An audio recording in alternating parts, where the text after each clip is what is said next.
All righty. How's it going, everybody? And welcome back to another episode of your favorite swim bait podcast, Scales and Tails, episode 146. And for the third episode in a row, we have a bait builder. This bait builder, I probably wouldn't even have to give an introduction. I'm sure everybody is familiar with him. Everybody knows his brand. We're joined by Mr. Mike Bucca from Bullshad Swimbaits. Like I said, a household name for every swim baiter in the country and even worldwide. You talk to guys in Japan and they know who Mike is and they know what the Bullshad is. So we're not gonna hype up the intro or anything like that. We're gonna get right into it. So, Mike, I guess for the people who aren't familiar with you, who is Mike Bucca and kind of what do you do?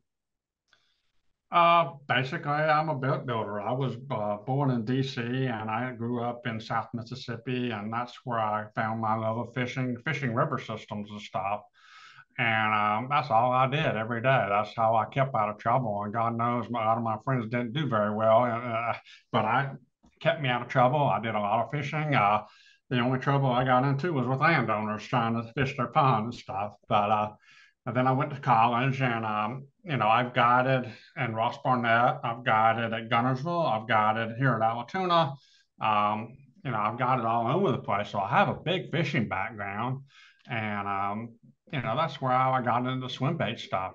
Just trying to figure out something a little different than what everybody else is throwing. But that's basically the gist of how I got into it in the general sense. Uh, Awesome. When guys kind of seem like they're into fishing at the younger age and they get older and they graduate high school and go to college, before we were recording, you and I were talking about pool and billiards and stuff like that and kind of how that was a big thing you did in college. Did the fishing love for fishing ever fall out when you left home and went to college?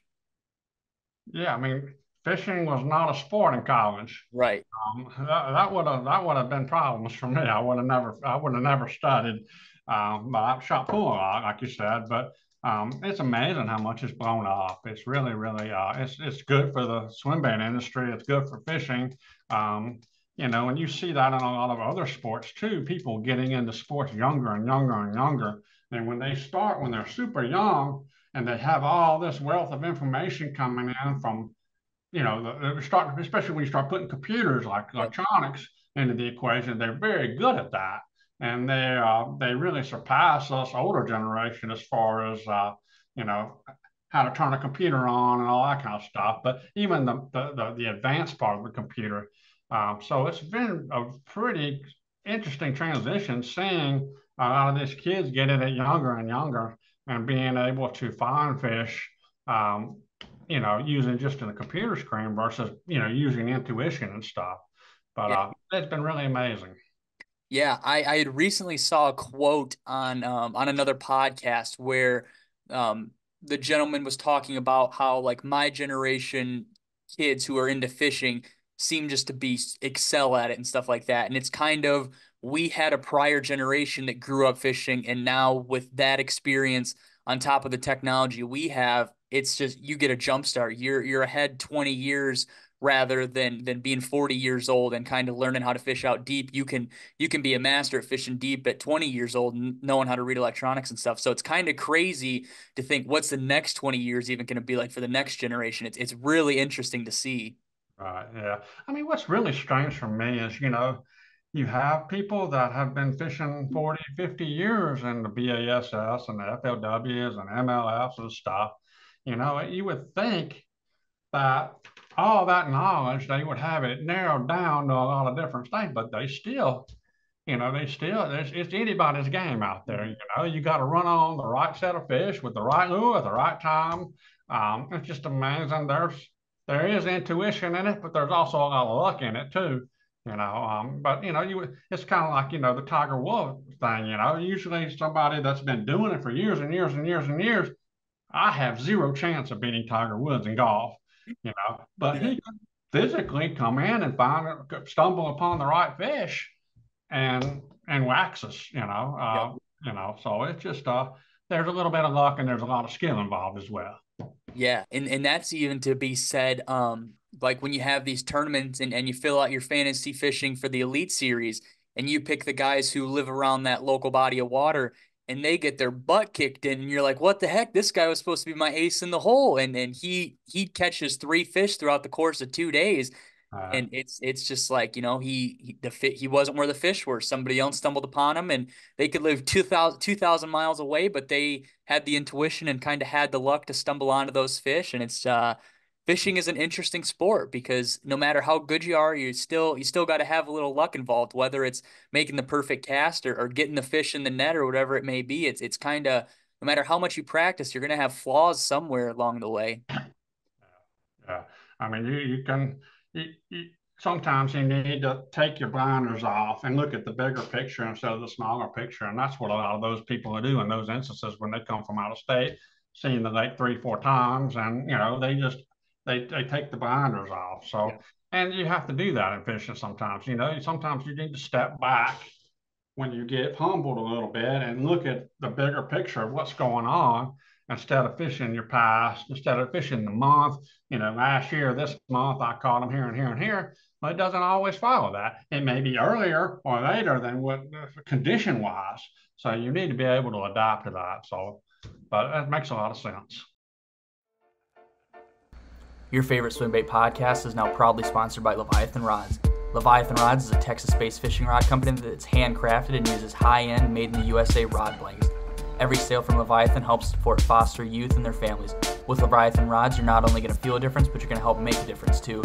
Friends of the show will also get 20% off their rod purchases by using code SCALES20 at checkout. So whether you're fishing a depth 250 or a square bill, make sure you're using the best rod choice out there, Leviathan Rods. I've got 3 words for you. Lake Pro Tackle. Lake Pro Tackle has all the gear you need to be ready to have a successful day on the water. Friends of the podcast receive 10% off your orders while using code SCALES at checkout. Checking out with code SCALES not only saves you guys some money, but it also helps me host more giveaways to give back to you guys, the listeners. On their website, you can find exclusive and rare swim baits, JDM and BFS products, and of course, conventional tackle. I can't forget to mention Lake Pro Tackle gets the monthly throwback shop colors at the beginning of every month. Also, orders over $50 get free shipping, including rods. So do me a favor and remember to use code SCALES at checkout to save 10% at lakeprotackle.com. The vast majority of double-digit bass caught in Mexico are caught out of 2 lakes, Lake Bacharach and Lake El Salto. Josh Daniels Pro Bass Adventures is the only outfitter in Mexico with lodges on both of these trophy lakes. With a fleet of Ranger boats at Lake El Salto and Live Scope Plus at Lake Bacharach, Pro Bass Adventures has the best equipped guides and boats in Mexico. Better call Pro Bass, 480-491-9300 or probassadventures.com. We are Mexico Fishing. Staring at that peanut butter jelly like a largemouth bass staring at a dollar store worm? Then it's time to upgrade your snackuation. Meat Crafters' line of handmade small batch pre-sliced salamis and our charcuterie make the perfect base for your weekend snackle box. Fill a Plano 3600 with an assortment of Meat Crafters' old style salami and charcuterie, and you're sure to become the boat ramp champ. Listeners of the show can use code SCALES and SLICES at checkout on meatcrafters.com to save 20% off your cart. The code can be used as many times as you want, so you'll never run out of fuel for your pursuit of giants. So the next time you reach into your fridge to load up your boat cooler, skip the fish food and grab the stack of Meat Crafters pre-sliced packs. They're guaranteed to exceed your PB. Oh yeah, exactly. So before Bullshad was a thing, you were into fishing. We've kind of talked about it. And for people who are listening, in the last issue, the volume 2, first issue of the magazine, I was lucky enough to interview Mike prior to the podcast and stuff. So we got to talk, we got to hear his background and stuff. And there's going to be more people that listen to this podcast than get to read that magazine article. So we're going to kind of talk about some of the things that we covered in that issue, and then obviously a little bit more. So I guess Mike, for before Bullshad, you were obviously into fishing, and what people might not even know is you were a guide at one point in time too, right? That's correct. I was a guide on Ross Barnett in Mississippi, Jackson, Mississippi. I was a guide on Gunnersville for Troy Jens back in the day. And I also guided a lot here on Altoona for spotted bass. But those are my 3 main lakes that I used to guide on. But most of my tenure was here in Altoona, um, fishing for guide. I was full time there for quite a while. So Okay. that's to me, honestly, I think you need to be a fisherman first before you're a bait builder, at least a successful one, Yeah. someone that knows patterns and intricacies and stuff. And those two go hand in hand with bait making a lot, little tweaks there, little tweaks there are all the difference in the world getting a bait to not only swim, but catch, or catch better than what a normal bait would do. So, Yeah. So What was that timeline and kind of how did you get into the whole guiding thing? Was this around like the early 2000s that you kind of started doing it? Um, my dates are rusty here, so bear with me.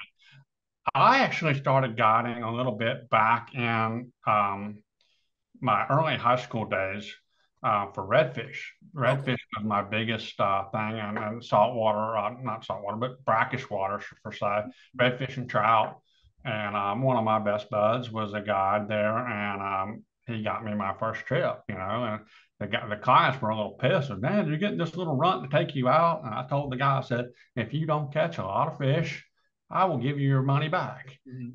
And we caught boatloads of trout, boatloads. I mean, it was stupid fishing. You just need a boat and a little bit of know-how, and you caught fish. And but I started out with the that when I was in upper junior high, high school. I mean, I was probably too young to legally guide, but I did it anyway. Right.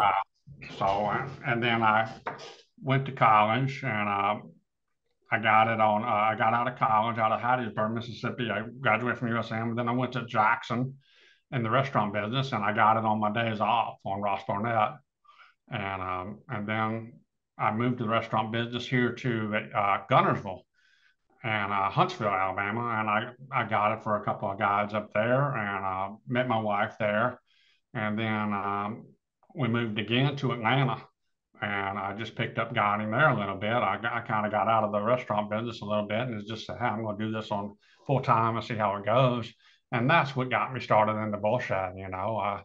I started making baits and trying to tinker around, trying to figure out what these bigger fish would do. And well, let's try swim baits. I've always said, downsizing, always you're gonna get more fish, but you're not gonna get the bigger ones. That's what you want. You want the bigger ones. So what do I got to do to make the bigger ones? So let's try different, bigger baits. So I think I said in the article my first bait was a triple trout. That's what cut my teeth on. And it was a great bait. It was really really good. It didn't mimic a shad. That was my holdup, but it didn't matter really. Yep. And so I said nobody makes a shad swim bait back then. The only swim baits you had was based out of California. All of them were trout based, and so let's make a shad. So we tinkered around. I came up with a couple of prototypes, and one thing led to another. Bullshad was born, and I was guiding at Altoona, teaching people to catch fish on swim baits because that was a new thing out here. I Right. mean, you Yeah. don't hear of that. That's just stuff that only works in California. Mhm. And I had people flying from all over, taking them swim bait fishing on Lake Altoona of all places. And Altoona is not a powerhouse by any means. I mean, it oftentimes 6, 7, 8 pounds wins a five fish limit. Wow. Yeah, tiny, tiny. I mean, 12 pounds is really good. Yeah. So, to catch a 5 pound fish doing that is a big deal, and it's all relative to where you fish. But, it got to be a vicious cycle there. I was guiding, going home, making bait, sleep, wake up morning, guiding, making baits. These guys wanted to buy them, or buy some from their buddies. There was two or three of them sometimes, and sometimes I sold everything I had. And so I couldn't keep up. Mhm. God, I was fishing. I couldn't be making baits. So a time came where I said, you know what? I got to make a damn decision here. Do I want to make baits or do I want to guide? And I said, well, I can always come back to guiding. So I just started making baits. And it took me a long time to do that by myself, to get it to where I could scale it. Mhm. And my issue is I couldn't work and God at the same time, so I had to make a decision, and I made a decision to go full time with the baits. Started off in the spare bedroom of my house. I ruined the carpet completely in that room, and my wife says we need to move to another place so you can have a garage or a basement to make your baits in. Fair enough. So we moved to another house and had a big basement, had a decent sized garage. I ruined the floors on all that. You get resin on anything, it's ruined, Yeah. period. I don't Yeah. care how many mats you put down, there's going to be resin or something get to the floors. And an unfortunate event happened when we were at that other house is the water heater busted. Mm. flooded the basement, and the insurance covered it. I said, the wife says, well, you ain't ruining the floors again. We need to find you a shop. Yeah. You keep kicking me out. What's the deal? But anyway, we found a shop. Um, and I mean, this thing was massive. And I'm like, dude, I would never need anything more than this. I mean, we're set. I mean, it was a big step to go full time, leave your full time job. And now you bet on yourself. So, I got this new shop, and 2 years into that, we outgrew it. Wow. So now we bought double the size, Hmm. and now we've got plenty of room. I mean, there's been a couple of instances where I could have took on a couple of projects that would have really filled us up Yeah. space wise. Um, but that's happened over the past 16 years, um, and just growing and making moves and trying to stay on top of things and stuff. But that's essentially how everything got started. But, when I was guiding, people were stopping me at gas stations and say, hey, you're the swim bait guy. Can I buy some swim baits? I cut it off my eye, give it to them. It's just, word of mouth is everything. It just Yeah. goes to show you. But it took me an interesting story before I took that. Everybody knows what the Cinco is. Yep. The Cinco is a very iconic bait, Hmm. Yamamoto. And an interesting thing that I was told by the Yamamoto guys, and I was on their staff for a while when I was guiding, is it took the Cinco 7 years to get popular. Yeah, I've heard that. That is That blew my crazy. mind. And it took me exactly 7 years to go, to move out of my house Hmm. and to do this, you know, start hiring people. My first employer only worked, I was adamant, he only worked 9 hours a week, 3 hours a day. He was in school, but, Hmm. he wanted to work more. I said, dude, we don't need any more, just trying to catch up. Yep. And, I wanted to make sure I had work for him. Yep. But, those are a lot of memories that I reflect back on. Back then I was the only full-time guy on the east of the Mississippi there for the Yeah. longest time. And I know, um, phony guy. What's his name? Jason. Yeah, Jason. St. Mary. I know he was making baits back then, but I think he lived in Colorado back then. Mm. But I was the only full time guy east of the Mississippi that was full time there for several years, and now there's quite a few more. Wow. Dang. So when you had started, when you poured your first bait, so we kind of know, we're familiar. We're on Swimbait Universe and kind of Instagram and stuff, Facebook. There's a lot of bait builders out there now. There is a wealth of knowledge on YouTube, on Facebook, on all the lure building groups and stuff. I don't imagine back when you got into it, the information was available like that. So was it a lot of like reading and kind of just figuring out how the hell everything works for you for your first couple baits you had poured? It was rough. It was rough. And there was no YouTube back then. Yeah. There was no Facebook back then. All they had was the swim bait nation forum. There Yep. was actual forum. They had Bass Fishing homepage, they had BBC, Mhm. and then they had the Swim Bait Nation. It was running only the few forums that were out there that were mainstream that I remember of. Um, there was nothing to go on. There was absolutely nothing. And you know what? I don't mind helping a lot of bait builders, but you learn more by doing than by me telling you the answers. Yep. And I tell that a lot of people. I said, it's not that I'm being a jerk or anything. It's just you will be a stronger bait builder if you make the same mistakes and you learn from them. You know what works and you know what don't work. It's Mhm. not hearsay. It's fact because you did it yourself. Yep. Um, so that's what I try to tell a lot of bait makers is, experiment, think, use your head, and just go with the flow. You know, a lot of the stuff that we do, we innovated ourselves. A lot of the procedures that we did, we invented it. Yeah. I mean, it's just, I couldn't buy a machine over here that does it. We invented a lot of things that we do. Um, so I'm pretty close to the heart with my information and stuff.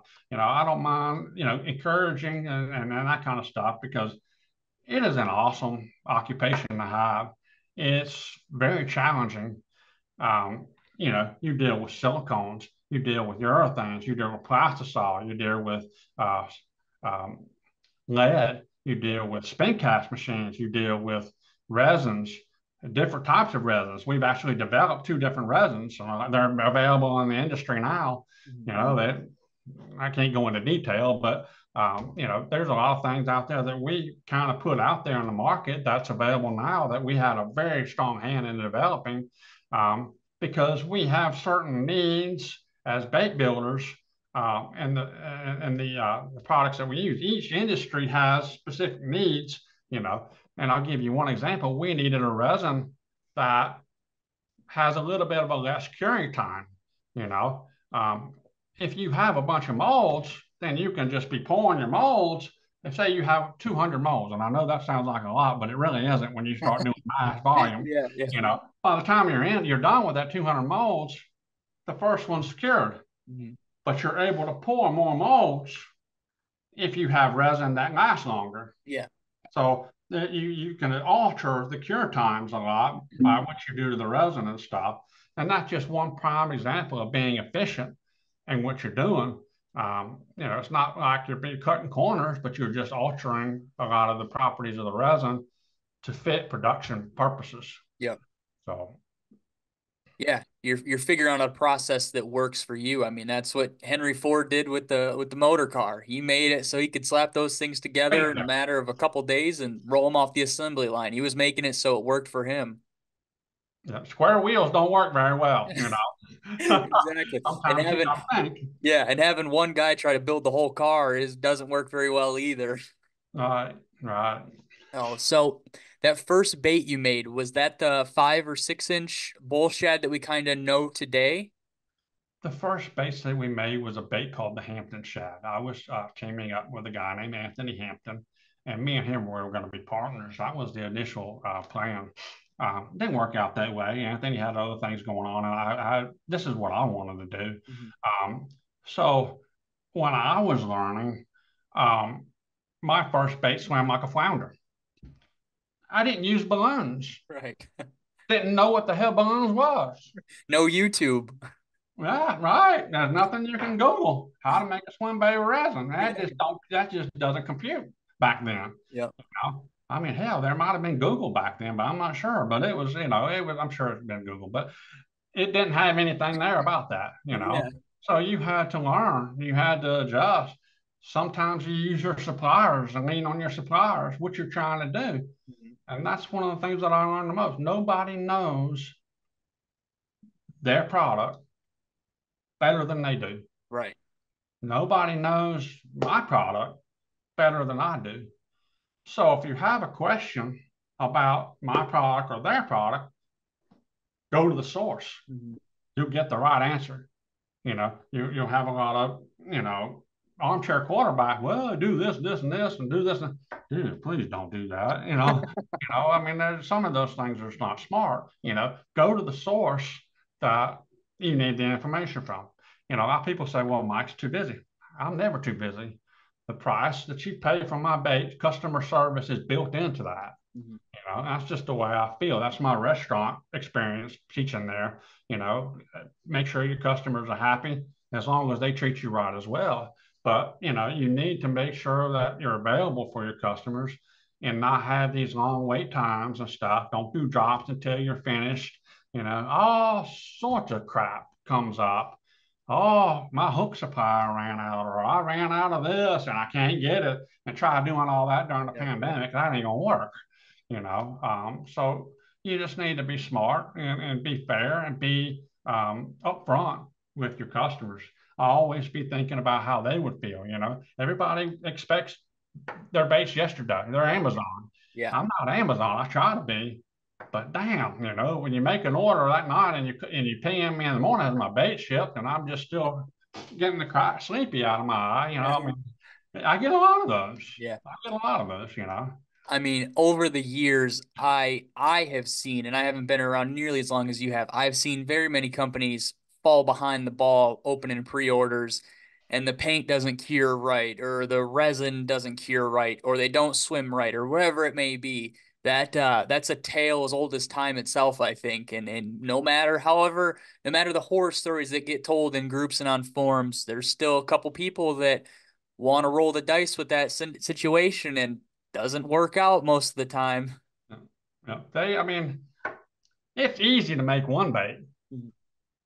Make hundreds Yeah. is a different story, Yep. and do it the right way. I mean, everybody has paint cure issues or clear coat cure issues, but the key is to learn from it. We've made mistakes as well. Own it. You know, but there are some people out there that just do not know how to do drops. They just slap suck. Yep. And it's a reflection of the whole industry Yeah. that suffers for it. They're less apt to pull the trigger with somebody that does know what they're doing, that does care about the customers, that does want to do things the right way. So it does have a little bit of a ripple effect there, and I do try to help builders that have trouble with that. And I've sat down with a couple of them. I've taken them out to dinner at Oh times yeah. and just saying, look, it's this easy. You make the baits, you drop them, you ship them. Yeah. Not a second before. Yeah. Then you start them. You make the baits, you drop them, and you ship them. It's really easy. Yeah. But lots of things can go wrong in between those three steps. You're not gonna have your supplies, your baits don't swim, your paint don't cure. Oops, ran out of the wrong screws. I'm trying a different screw, and it did backfire. There's all sorts of things that go wrong. So Yeah. eliminate Um, the variables. yeah. It's guys get gun shy of that pre-order word, and I mean, rights to them. I mean, it's like we just talked about. It's something that's more miss than hit majority of the time.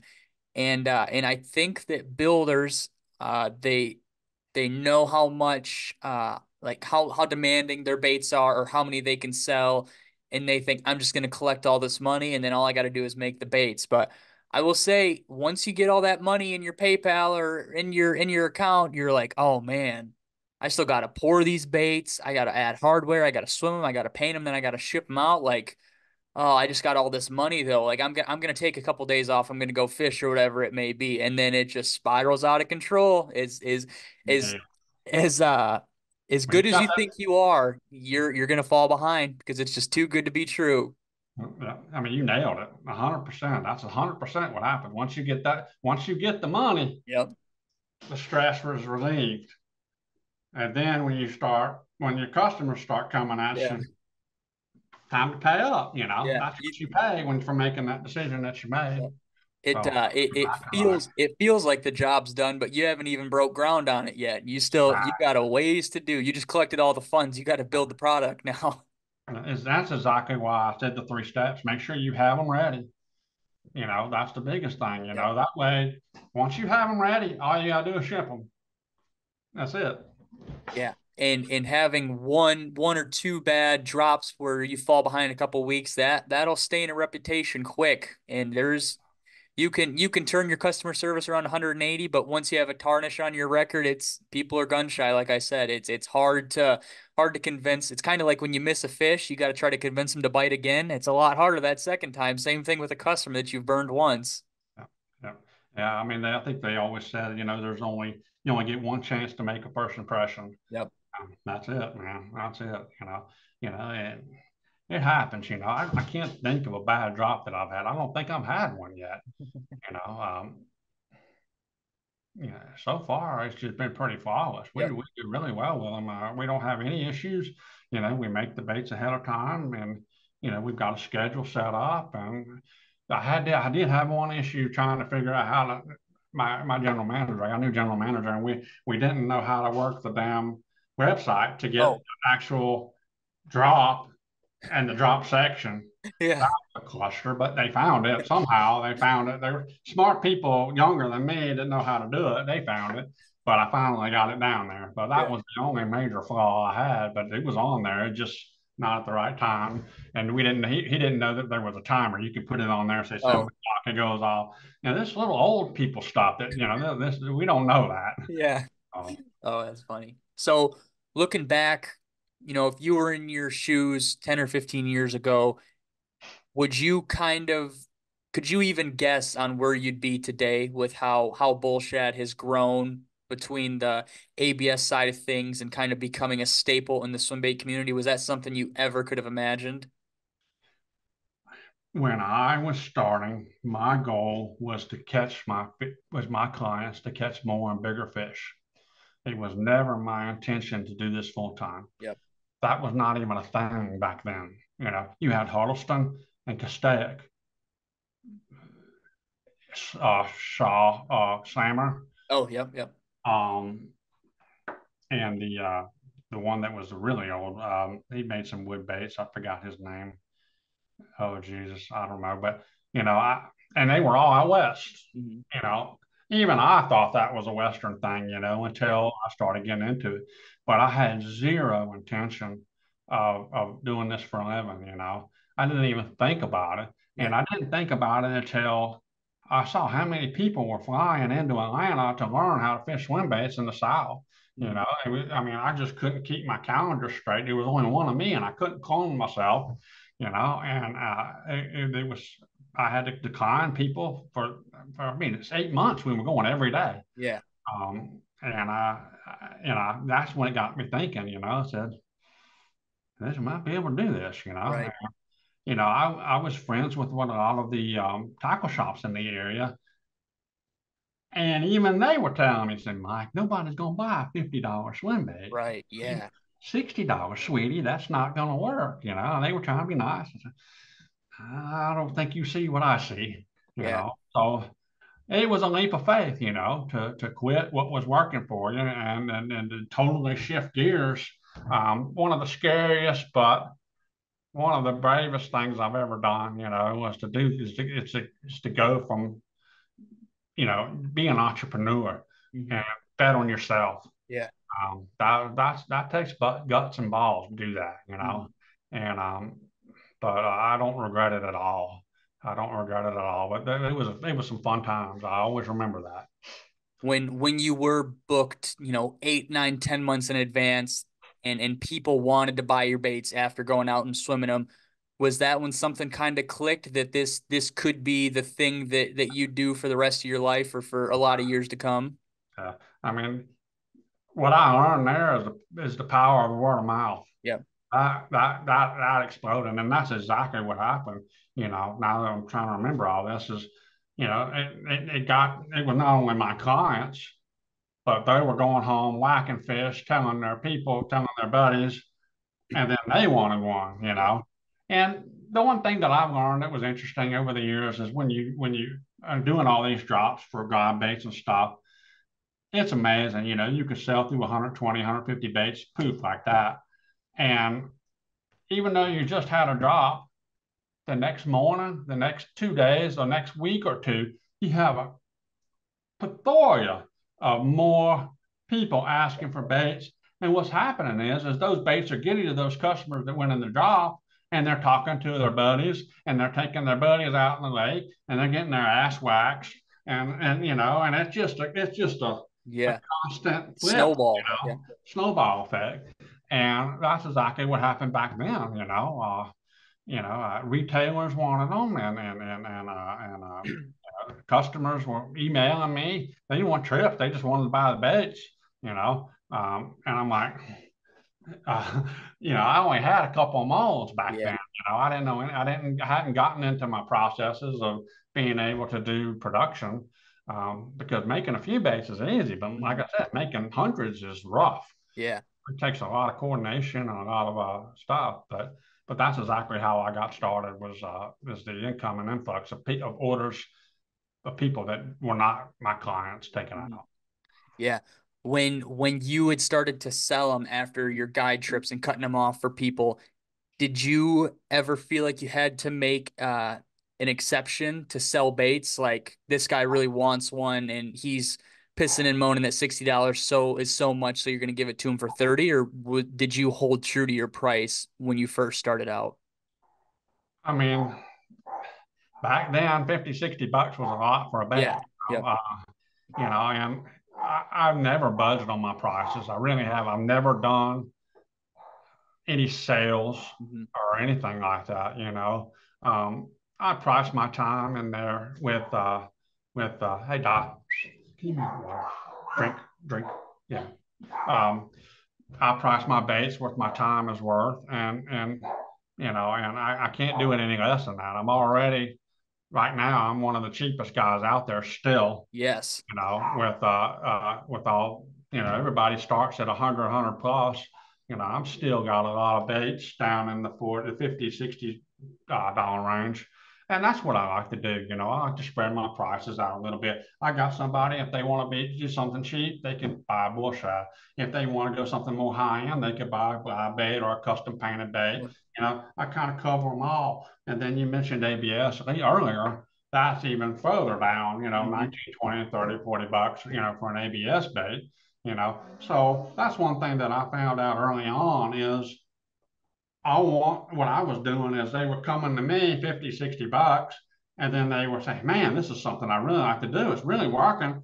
And then they pass them on to the guys that were charging higher. Yep. So I said, this don't make no sense, you know.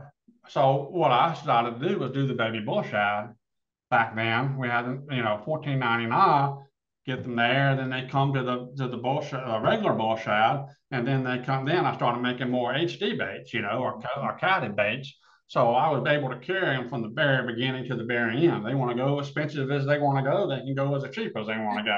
So Yeah. you cover all the price points there. So you have something for everybody, and we also got a lot of variety to go with that as well.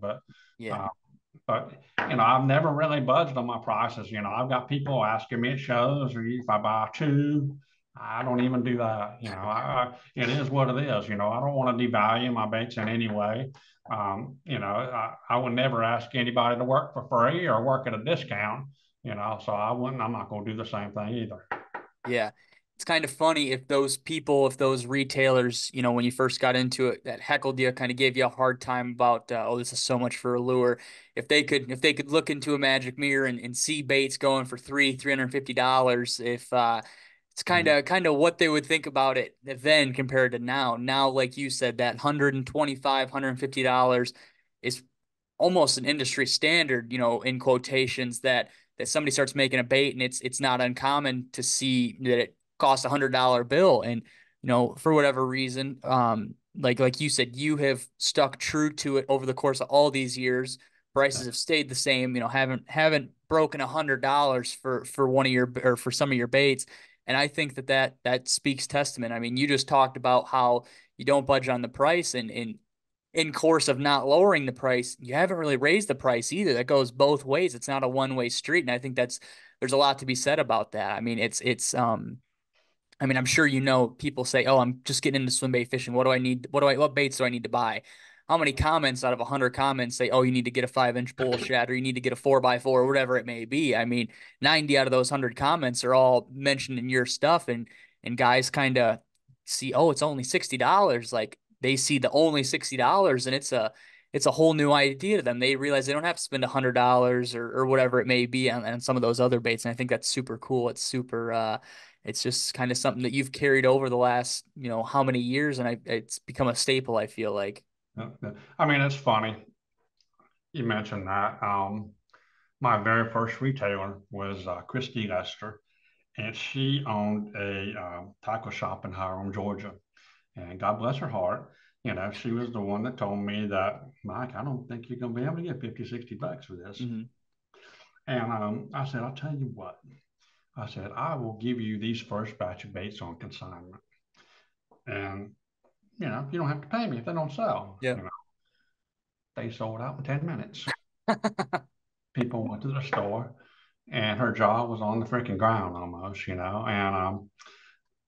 I think that's when it started clicking, and she was ordering baits every freaking week. Every month. Just the Not orders kept questioning the getting bigger price. and bigger and bigger because she was the only one that had them, Yeah. and she was making the money hand over fist, and, and that's kind of how I got started. They didn't have resin baits and retailers. Maybe Huddleston and Triple Chop just started about that Mhm. time, Um, so it was interesting that how that started. And I had something else you said. I forgot, but yeah, that's how I got started with that particular retailer, and it just kept going. She was actually in the video That's what I thought. That, Okay, that was her. I remember somebody talking uh, about that, a woman talking about that, and I was going to ask you if that was her. That's that was funny. her. That was her. She was in that the Craftsman video that Yeah. Tesco did. That was exactly was her. And Oh, I wanted her. I did. I chose her yeah. exactly for that reason, because she was with me from the very beginning. Her son Cole was my assembly person after that. Okay. She's like, dude, if they're assembled here, I could just take them. I said, no, it's not how it works. I'm gonna count them. Nah, she Oh, was that's she was a funny. blast to work with. But that was cool. Me and Cole used to take some pictures. We were in a couple magazines that we did some articles with. But those were some good times just starting back then. Yeah. And but it was something that I never guessed would have happened. Mhm. A lot of the stuff that we did, we were the first ones to ever do it. And I tell my team all the time, as president or CEO of Bullshad, I ain't got a damn book to follow. I don't know Right. what to do next. I'm You writing the just got to book. sit there. Yeah, there's no book to tell you what to do. Yep. And you have 30 something, 40 something, 60 something different schemes. How do you promote them all? Hmm. There's so damn many of them that it's really getting hard to give direction. They all have a purpose and a niche, but damn, I'm only one person and I've only got like 10 guys that I work with, period. And it's hard to really give every bait the attention that it deserves. Um, so we just try to pick some of the ones that are the best. And I had another person ask me the other day, said, Mike, if you had to get rid of two baits on your OG line, what would you pick? I couldn't come up with an answer. They all freaking sell. They Yeah. all Yep. they all work. There's herring. I mean, if I get rid of that, I lose my local Hmm. crowd. I mean, we sell a ton of herring here locally. We got a lot of herring lakes. It's one of the few places in the United States that are really driven by herring. We got Atlanta, you got Smith Lake, you got Manier, you got Alatoona now, and then you had Murray. That's that little cluster of herring. There's really Yeah. not any more herring any other way than there. So, but it's challenging. It's getting Yeah. more and more challenging for Yeah. sure. And we just talked about how you stayed true with your prices where they were. You didn't drop your prices at all. And I had kind of elaborated on the prices have stayed relatively the same over the course of the duration of Bullshad. And that is something that speaks volume too. You could have sold those baits to those tackle shops and seen that they sold out in 10 minutes for your first couple batches. You could have been like, well, if I mark it up an extra $10, that's an extra $6 in my pocket per bait or whatever it would come out to. And I will say that there are other garage builders who have done that in the past. They see their first drops go really well or their whatever it may be, and they jack the price up, whether that's materials costing a little bit more or they just know that people are willing to pay a little extra for their baits and they can pocket a little bit more money, whatever it may be. But it always seems to come down to like, are they being a little bit more greedy because they know their stuff's going to move wherever they price it at? And like I just said, it's kind of a staple that the bull shad costs, 60, $65 and it hasn't changed. And I think that speaks wonders of not undervaluing it, but also not seeing that you could price gouge people and make a bunch more money. I mean, it makes sense that if you just keep it the same and you keep everybody happy, you're going to have customers that keep coming back and buying your stuff because it's that tried and true 60, $65 and they have a bait showing up to their door. Yeah, yeah. I mean, I kept the bush shots at 55 and 50 and 55, the 5 and the 6 inch, which are two best sellers there Yep. for the longest damn time. I think it was 2 years ago I finally had to raise the price, and that was because of COVID. Oh, okay. And the reason I did that is actually it was COVID, and it was also that freeze that they had in Houston. If you remember that giant freeze that Oh, they yeah, had, yeah. well, apparently one of the main ingredients to resin came out of that factory in Houston. They Mm. were on the grid. You remember that? They were Yeah, yeah, when on the everything grid. lost And power and stuff. the grid don't freaking work when it's freezing outside, does it? Yeah, yeah. And they found that out. Yep. And that put them tremendously behind. Oh, And it was taking a long time to get the resin material so that the companies that made the resin could make it. can make it. Yeah. And they still have these surcharges on a lot of these products still to this day. Hmm. Uh, and they have never came down, and I don't think they ever will. Right. And I had to. Was forced to in that regard.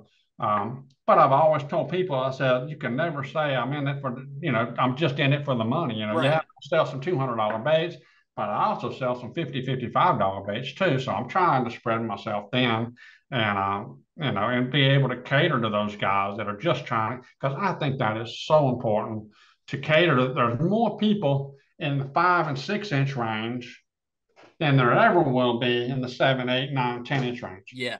That will never in my lifetime flop, you know, because it's just more people are less apprehensive to buy more apprehensive to buy a 5 or 6 inch bait because of the size.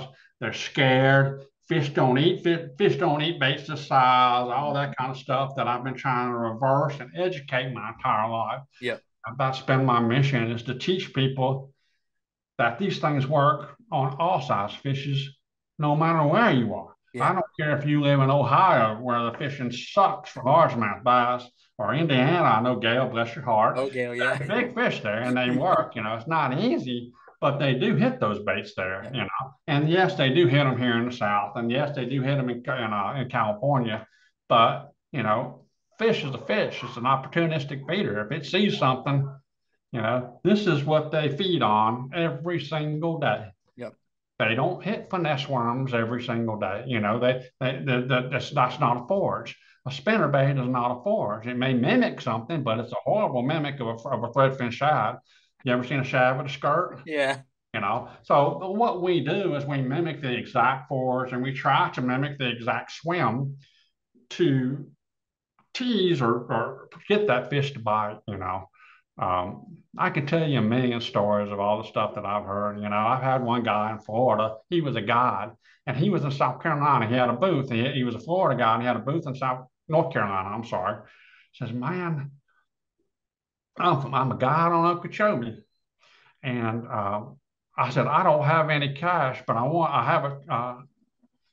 don't have any cash on me, but I wanted to buy a bait from you, and I could send you a check later or something. I said, well, what bait do you want?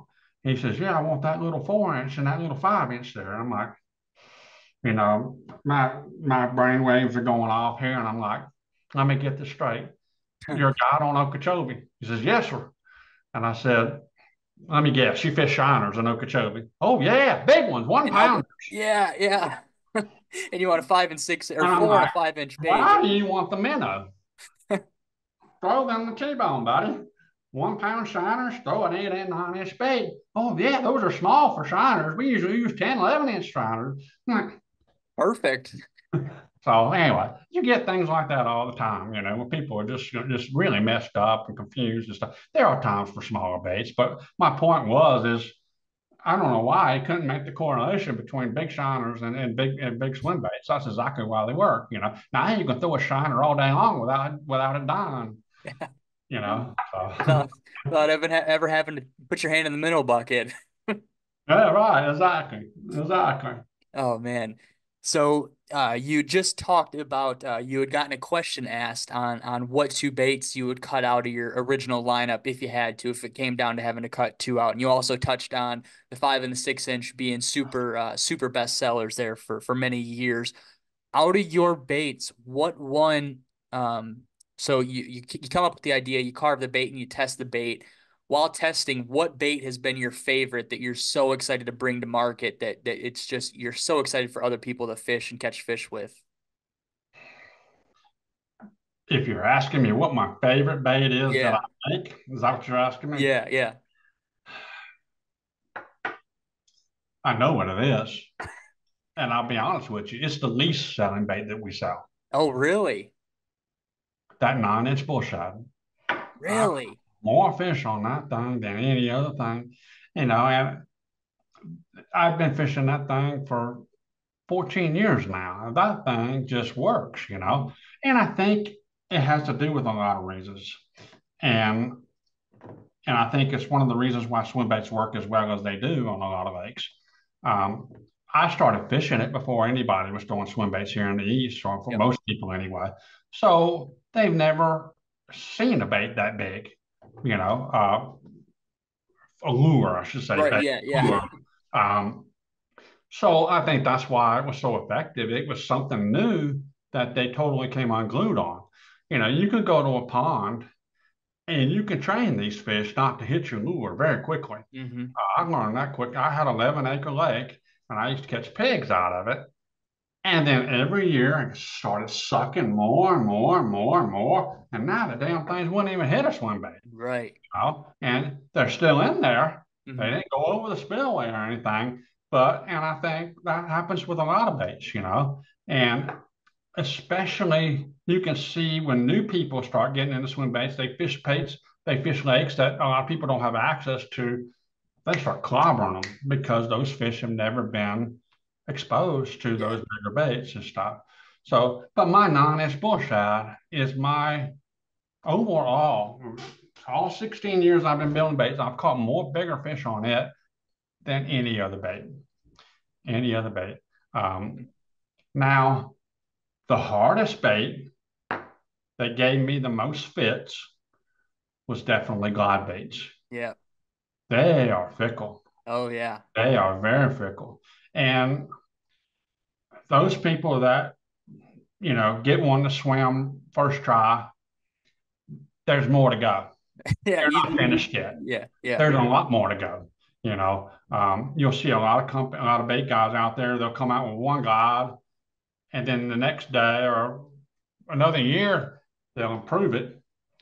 And that was my point. Is there's a lot more steps involved. Yeah. A lot more things you can do to a glide bait to improve it than your first try. And I learned that myself. And I was relatively late in actually releasing a glide bait in the industry, but I guarantee you, I was one of the first ones to make baits and mess with them and test them and stuff. I just didn't release them and Mm-hmm. stuff because I was learning. And damn, it is so amazing what you can do with a glide bait by just changing the tail. Yeah. Yep. It can be the shape of the tail, the size of the tail, how it's cut, the thickness of the tail, How the stiff it softness, is. the hardness of the Yeah. tail, the material the tail is made of. That's just the tail. Mm-hmm. I have literally a bucket of tails made from every material known to man, Yep. shapes, sizes, everything. And you can put them all in there, and literally this bit seems like crap. But you put this tail in there, and holy hell, it comes alive. Yeah. And then, I mean, it's amazing just on tail alone. Mm-hmm. Then you got the joint sizes, where you put the joints, um, what kind of joints you put in there. Um, but a little bit of tip and information, the trick shot that we had, it that bait was, gosh, 6, 7, 8 years in the works. Wow. Um, it's a simple design. It looks stupid simple, and it is. Um, you may have heard of the Not a Bullshad. That was a bait that we teased, gosh, a long time ago. That was Gen 1 Mm-hmm. of Gen 50 Yeah. of Trick Shot. That was an evolution behind the scenes that nobody saw. You can ask Matt Allen, Eric Cooper, a whole bunch of people that got a hold of that Not a Bullshot. They'll tell you that's the best glide bait they've ever fished. And the problem with it at that time is it was super fickle the way I had it built. It wouldn't be consistent from bait to bait, and that's what killed me. Yeah. Um, but I used that same body size and just did it a whole bunch of different ways. And I finally found out that something, when you build baits, you look for things that trigger. That is the key to making a good bait, is finding something that triggers the fish, truly, truly triggers the fish. Mm-hmm. And what I found out is the tail, the flex of the tail. If you watch a gizzard shad in the swim in the tank, we buy gizzard shads all the time and we throw them in our test tank. We Yeah. watch them swim. That tail just sways. And I said, you know what? Why don't we put a floppy silicone tail in there? And they just ate it up. Yeah. You can tell the difference between a bait that gets bit and one that is okay. Mm-hmm. You know, and it was a simple change of the tail. I've had guys in the back of the boat have a stiffer tail, and I would have that super soft. completely different actions, but they wanted something with that tail swish and the action that it emitted. So and sometimes it's like finding the pieces of the puzzle and putting it together to make that thing swim. I've had baits that swim really, really good that suck at catching, and I've had baits that suck at swimming, but Yeah. they're excellent at catching. And I'll bring up this one, and no offense to this company, they got a great bait. The DRT Mm. swims like hell, but damn, it catches. Yeah. That's all that matters. Yeah. That's all that matters. I mean, jackknives like a mother, Uh, but dude, the fish love it, yeah. and that is what you look for. Is you look for things that trigger fish. I've always said a male call should be two big toads, not two big baits. Yeah. Yeah. Because that's why we make baits. I don't make baits to collect. I don't make baits to put on walls and stuff. I make baits to catch fish. That's what I do. Um, um, but but that's some of the insight of what I do is to find things. There's baits that catch, and then there's baits that really, really catch. They have that egg factor, and Hmm. that's what I spend most of my time looking for. Another example would be the bullshad. While it catches fish on a slow retrieve, it does 3 times better on a faster retrieve. And that's why I've always told people, and I'll bring Matt Allen's name up again. He struggled with the bullshad. If you've seen the video that I did with him and Yeah. Tactical Bassin back in the boonies, Oh yeah. he struggled with it. And I took his buddy out and showed him what I did. And the one comment that he made to me was, Mike, you fish so fast and so shallow. I didn't expect that. Hmm. They expect me to just, casual reel and stuff. And I cover a lot of water, I hit the sweet spots and I go. And that was the key. And then when he started speeding it up, boom, that's when your hits start hitting. And I had a guy that I sold baits to. He's a big, heavy hitter, tournament guy in Texas. He won a boat and then several tournaments on it. And he bought his baits full price. And he wouldn't send me any pictures. I said, that's fine. That's cool. I'm all right with that.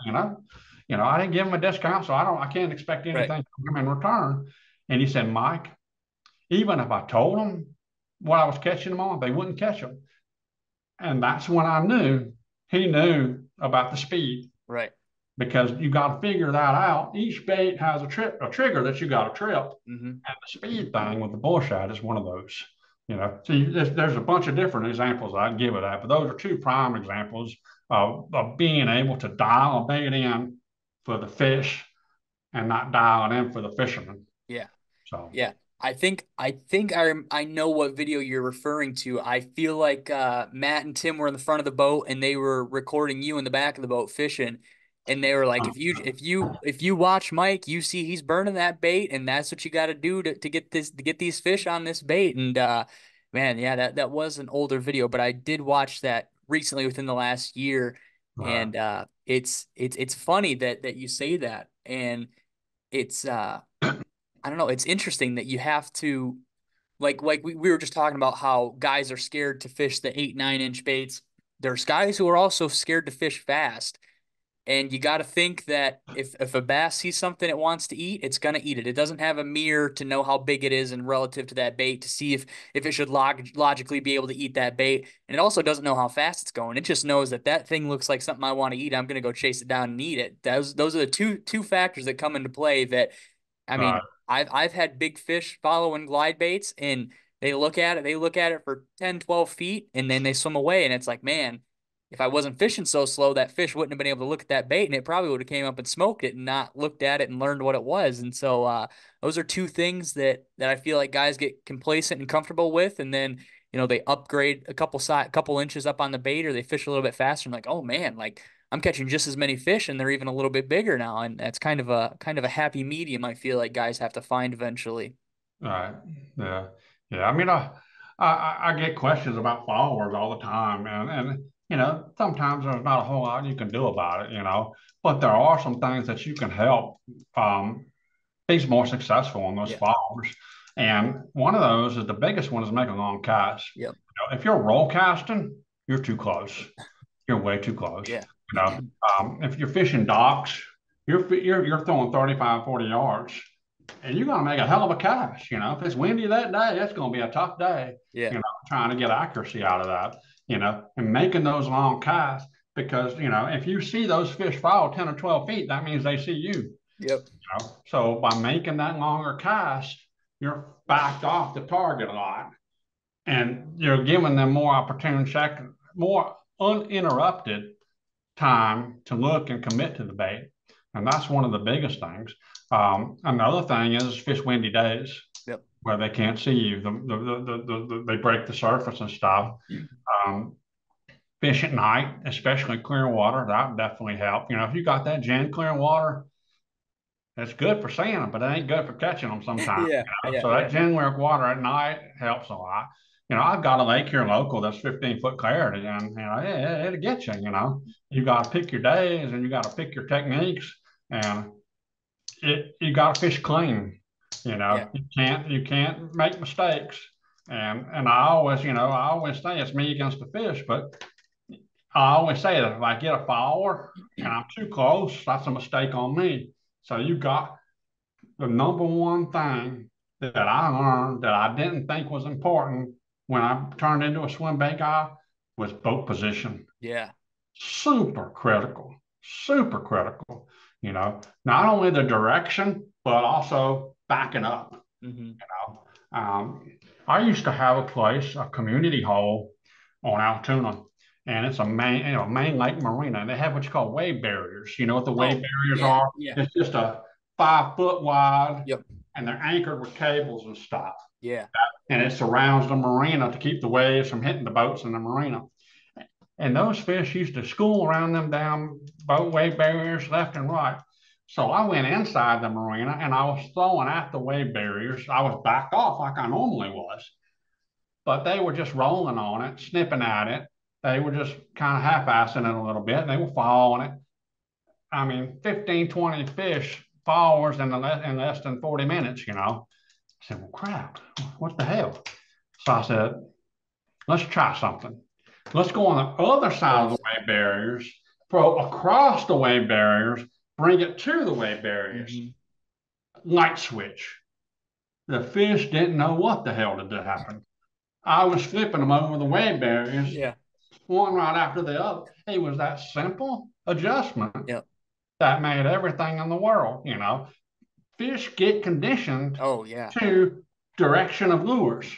That's why that's one of the reasons why uphill works as well. Mm-hmm. That's also another reason why fishing from the shore at a boat dock works very well because you're bringing them the opposite way that every Jobo angler fishes the lake. They're throwing at the bank and they're bringing them on the edge. You can catch some good fish that way. Don't get me wrong. Mm-hmm. But those big fish ain't stupid. They're going to follow you. Those are the ones you want. Yeah. And I used to have some favorite brush piles on my lake, lay downs that went into the water. And I used to always get followers on those jokers. So I finally wised up. I said, you know what? I'm going to park the boat 50 yards down. I'm going to machete a trail to the base of that lay down and fish it this way. Unbelievable amount of fish I've caught. That's how the 4x4 was born. Oh, Because I I know those wanted to be able to pictures. go over limbs and stuff Yeah. without getting hung up. Because when the tree goes out, it mushrooms out, right? Mm-hmm. So you're trying to throw those limbs and get closer to those limbs and bring it inward. And sometimes there's two trees crossed, So you need to be able to finesse it through those little limbs. And that's how that bait was born. I made that bait specifically for that application. And that direction is so crucial, And you got those ponds up there in New England. They're circles. They just go around the bait in circles. Yeah. You got to think about that. Those fish see 100 boats every 3 weeks or every month going in a circle, same angles. If you fish it from shore, especially if it's hard to get to from shore, it might be worth a shot. But that's one of many things that I've learned over the years that I didn't think was important, and I'm sure this is important with conventional as well. But the key word, bigger fish. Yeah. Bigger. Yeah. And fish, like you said, fish become conditioned to stuff. They know when that bait or that, fish in their mind starts to go up on that 45-degree angle and it starts to go up towards the shadow. They're like, I've seen that a couple of times this week. I know that's a bait. So if you can get, like you said, if it's a calm day and you can bomb and cast an extra 10 feet or an extra 10 yards, that's gonna help you a lot, or come at it from a different angle, or just change it up a little bit. I mean, it's enough to kind of flip a switch to those fish and not be as conditioned and kind of act like a fish, act like a primal fish that wants to go up and eat something. And it's kind of crazy what those little changes can do to those behaviors of fish. Right. Exactly. Exactly. So you had touched on the trick shad, and I wasn't gonna ask this, but you had brought it up. So you did the bull gill glide. So that came out probably like, oh man, was that the first year of the gathering? Was that like 2019? Been a Or while. My dates are rough. yeah, yeah. So when that came out, was that your first glide bait that you had publicly sold and kind of posted about and kind of made available to everybody? I thought I did the wide glide first, if I'm not mistaken. Mm, I have a V joint glide that's more okay. wide glide presentation than the chop style of the trick shad. So I came out with the 8 and the 9. I don't know the order, but Right. Yeah. the 8 inch was first. I know that. And then I came out with the Bogale, and then I did the 9, something like that. Okay. But yeah, those were right around the same era there. But the Y God is significantly different, even though it's the same profile. It's got, like I said earlier, the tail makes all the difference in the Hmm. world. It's got a very uh, durable urethane tail. It's not hard, Yep. but it has some flex to it, and that's super super important. And the joints are V joint, and they're very close together, so it acts like a one piece bait. But you need that little bit of V, a little bit of angle in that bait to get it to actually glide out wide and do those sweeps and Yeah. stuff. So, and the tail acts as a very good rudder for that. If you put a super hard tail on that thing or a super soft tail on that thing, it would have a different action than what you were uh, than what it has. Yeah, yeah. One last question for the bait side of things. What bait out of your lineup is do you think is most responsible for customer big fish? Is it the 5 and 6 inch just because there's so many out there? Or is it like that 9 and 11 inch bullshad that you make that has the most big fish under its belt? The most big fish catches or catches in general? Big fish Oh, catches. big trick shad by far. Oh, really? Okay. Oh yeah, oh yeah. I mean, we've caught so many damn tens on that thing. It's not even funny. Especially in Florida, and Yep. not just Texas either. There's Yeah. some in Texas. I know Ivy gets a lot of attention for big fish, but a lot of places outside of Ivy. I mean, in Florida, Tennessee, even Georgia. I got one, and Cody got one. Yeah. Um, but all sorts of places. It's been a really really good bait for us, and it sold extremely well. Um, and I knew it would. I knew Mhm. it would. I knew we had something because I've seen what the bait can do side by side with other baits and stuff. But the trick shad by far has a lot of the best catches for us, at least recently. Now, if you're asking for most catches, it's hard to beat that 6 inch bullshot. Right. Yeah. That thing's such a staple. That's the bait that just keeps on ticking. We've been making that bait for 16 years now, and it has not slowed down one bit. But it's been a good bait for us, and it's not really a double digit bait, but it's a good tournament bait. Right. Yeah. It has caught some big fish. I caught my biggest spotted bass on that Mm. 6 inch bullshot. Um, but uh, but yeah, the trick has been really, really good. The 5 and the 6 inch bull shaft for numbers. I'd say second place for the uh, for the biggest fish would probably be the wide god. Okay. Yeah, we've done some good ones. I mean, we've caught some big fish. Vance caught 2 14s or 15s or whatever the hell he caught. Yeah. He caught one on the 11 inch, and he caught one on the big 7 inch bluegill. Mm. Um, those were the two biggest ones that I know of that were been caught. Yeah, I've never even seen one that big. Right. Yeah. Oh, So that's funny. Is it interesting? Like when we were talking about earlier in the show, how the fishing has gotten to the college level and you have all these tournament trails and stuff. Is it interesting to see guys bringing swim baits and especially your swim baits to tournaments and doing good and if not even winning or catching big bass, like big bass of the event? Is that pretty crazy to see that culture, kind of the tournament culture and swim bait culture kind of mix together and you kind of be not necessarily the centerpiece, but a major contributor to a lot of these guys getting into swim baits on tour because they are an affordable price and because they just flat out catch fish and you cover every forage in across the country. Has that been something pretty crazy to see grow as well?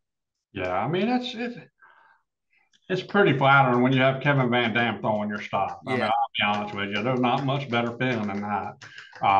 But you know, we've had our baits in pros' hands for many years, you know, and you know, I don't sponsor any of these guys. These guys get baits from Tackle Warehouse or wherever. They don't. Yeah. A lot of them don't come through me. A lot of them do, you know, and it's flattering to see somebody that does this for a living to use your bait that you created. I mean, that to me, that's the epitome of success, you know, Yeah. when a pro uses your bait. I mean, that never gets old. Um, but I know damn near every pro I can think of. I usually get pictures from people or snippets from here or somebody with a co-angler, and it gets back to me. Hey, he was throwing your bait. So, hey, Kevin Van got a whole 2 boxes of your stuff, you know, and then they come to you at the shows and they buy baits from you. And you know, while we've been in the baits in professional anglers' hands for quite some time, it's starting to hit even more now Yeah. lately. Um, you know, they're starting to see swim baits play. You're seeing some more alignment with some companies throwing the bigger baits and stuff. The one thing that really surprised me, and one of my staff guys, Brian Correa, and I we're talking about this, is how pros also lack confidence in throwing these bigger baits. You Yeah. know, they know they work. Their buddies do them. They've been Yeah. waxed by whoever, you know, and they ask you how to throw them, what equipment you throw them on, um, all that kind of stuff, you know, and um, they're just like us, you know. Mhm. They lack confidence. You would think somebody that's been fishing 20, 30 years, you know, okay, I could throw the bait's only bigger, Yeah. you Yeah. know. But they struggle with that too. It was very interesting to see that, you know. And I don't mind teaching them. I really don't. I encourage them, you know. I'm not here to make fun of anybody. Mhm. But it's normal to not have confidence in something that you're not normally throwing, Yeah. you know. Um, you know, I basically helped Cole. We trained Edwin Evers while he was fishing the tournament. You know, he was asking me opinions and advice. And I was looking at the video of him fishing. I said, dude, your rod's loading up really bad with a little 3 ounce bait. We need to get you a better rod, you know. And he could Yeah. have probably won that thing if he had a stiffer rod in there. I mean, it was bending. You can see me strong. You know, I'm not here to question anybody, but yeah, we need to get you a better rod, you know. So Yeah. he went and ordered a Bullshad rod, 2 of them, in fact, so that he can have the right equipment. And that's very common. You throw with what you have. You may not have a rod that could throw. I mean, flipping a 1 ounce bait, 1.5 ounce rod flipping stick, it can't handle a 3 ounce bait, you Yeah. know.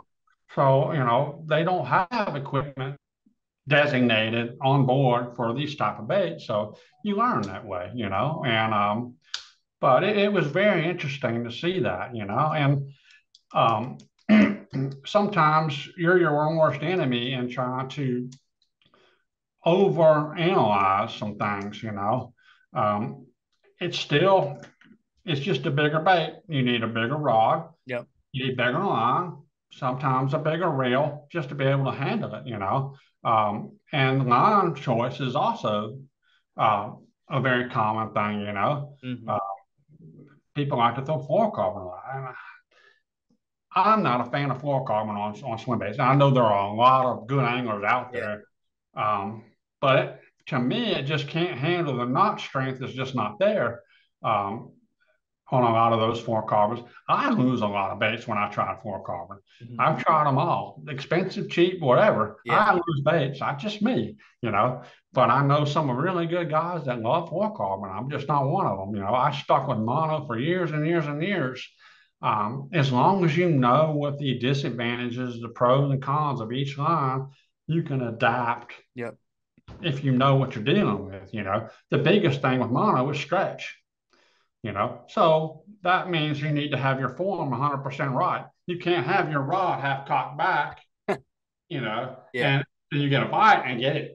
You have to have that rod almost facing the fish or a little bit off so that you can get the full swing. Hmm. Say nothing about a 50-yard bomb cast at the Yeah. end of that getting a bite. Yeah. But I've recently switched to braid, and while it also has some pros and cons, you know, one of them is no stretch, just Yep. a pro. Sometimes that can be a con if you don't have the right rod. But also it could be a pro if you hook something at the end of a long cast as well. Um, Sensitivity, I'm not really worried about. I've never had a bass hit a swim bait that I needed to feel. They Yeah. caught it. Yep. I mean, it's not a little tick or anything. Um, it's it when they hit it. Um, but it was just interesting to know that about the pros. You would think that they would be able to adapt super, super fast. Right. But it just shows that they're human too, Yep. Yeah. they have to learn just like the rest of us. Yep.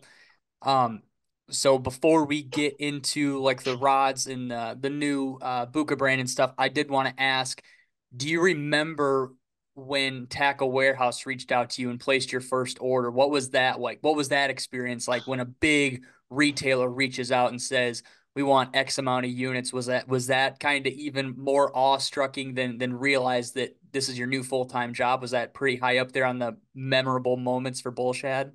Oof, amazing company. I mean, it just blows my mind the amount of product that they push. Um, you need to be ready for that, and we weren't. Yeah.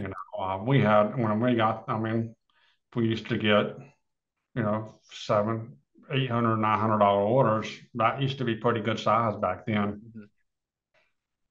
Times 10, times 20 sometimes, Yeah. it's big, and they're very easy to work with, as long as you stay in communication and stuff. But it's been pretty dramatic. You have to really adjust really quick. You need to be on your A game Yeah.